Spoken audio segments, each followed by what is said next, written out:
So the question is, should you be using Zoom to go and live stream your DJ event? Whether it's a paid for event where you're charging somebody for doing the event, or if it's just something where you want to mix for friends, should you be using Zoom? This is a big question because rumors started to come out here a couple of weeks ago that DJs were having their accounts frozen. A couple of rumors came back saying that the accounts were basically completely shut down. So I reached out. Actually, the initial time we reached out was probably about 6 weeks ago, and when there was a little bit of grumbling, and then in the last couple of weeks we've been hearing more. Well, it took about that 6-week time frame to find out from Zoom what's actually going on here. And I got a message yesterday from Zoom.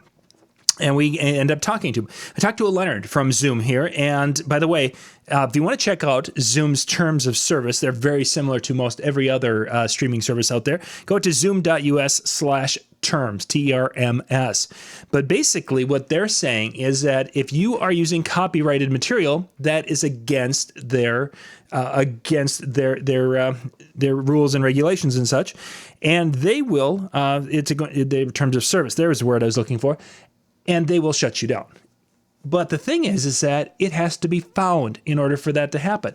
Now, some DJs are out there and they're gonna, hey, I'm gonna have this Zoom event. It's a free event, and they're posting the link all over Instagram and all over Facebook or wherever else they can share it. That is opening yourself up to problems. Not so much from spiders or anything finding it, it's other DJs who are turning in DJs. That's what's happening right now, where some of these people are finding out that that there's a Zoom being used for that purpose. One of our viewers and such shared on the thread where I first mentioned this, that they had actually gotten letters, a cease and desist letter, and they had gotten some things from the ASCAP and BMI that basically told them that they're going to be seeking restitution for what has gone on where they've been using Zoom as a streaming service. So should you use Zoom for your live stream of your events? You could probably use it somewhat safely if you were going to be doing something where you're doing maybe an educational thing, or if you're doing a wedding, a private function where you're basically sharing the link with one person, like a grandma, that type of thing. If you're going to be putting it out into an open public space, you're going to probably eventually get caught and there's going to be problems.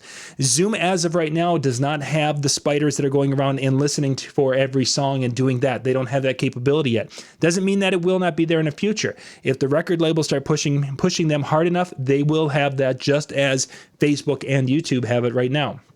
We're also seeing Twitch is starting to find some of the DJs out there and starting to shut down their streams also. And that's going to be another area that you're going to see more of that, because the labels are starting to put more pressure on Twitch. Most of the people who are getting shut down right now are gamers that are out there and using the music and such, and are using the whole song. So those of you who are quick mix DJs, it's a little bit less likely you're going to get caught, because it's tougher for the spiders or the little computers to figure this out. Zoom doesn't have any of that capability yet. What they're going off right now is DJs turning in other DJs, and then they have to deal with it. Or they share a link in some way, shape, or form, they do a little recording of what's gone on, and then they can turn that in to the RIAA and other places where you can report people using illegally using copyrighted material. So what does that mean for those of us out there? Right now, Mixcloud.com/live, I think it is, or someone. Mixcloud Live is the only service right now that seems to be on the horizon where you can go and stream music. You're going to be paying for the service, and they're going to be making money and getting that to the labels, so that's hopefully going to cover it so we can utilize that service. But it doesn't mean that it's going to be there forever, because there's a lot of red tape.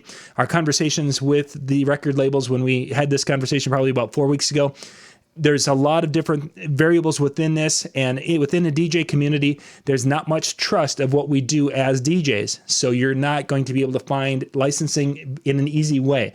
And a lot of our music services have tried to get some streaming licensing set up for everything that we utilize, and it's very, very difficult to do, if not near impossible. So when you're seeing things going back and forth, and streaming music services coming and going and changing, and they were there 1 month and they're gone the next, a lot of this is due to the fragmented licensing system that we have here in the United States.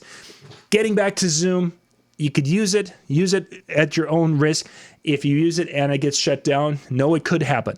Less likely probably than Facebook to be shut down, less likely than YouTube to be non-monetized or to be blocking specific songs and what have you, whatever YouTube will do for you. But it is possible. And if you do violate their terms of service, they have the right to shut your account down. And basically, that's the end of your Zoom experience. Oh, by the way, Vimeo, if you guys are thinking Vimeo might be something, they are, once it's been identified as a copyright violation with Vimeo, they are really, really tough. They are probably one of the biggest ones with shutting things down and taking your account away and saying, sorry, all those videos you had on Vimeo of you performing for weddings and such, all gone. So be careful. This is John Young with the Disc Jockey News and Disc Jockey News TV. Thanks for watching. We'll catch you next time.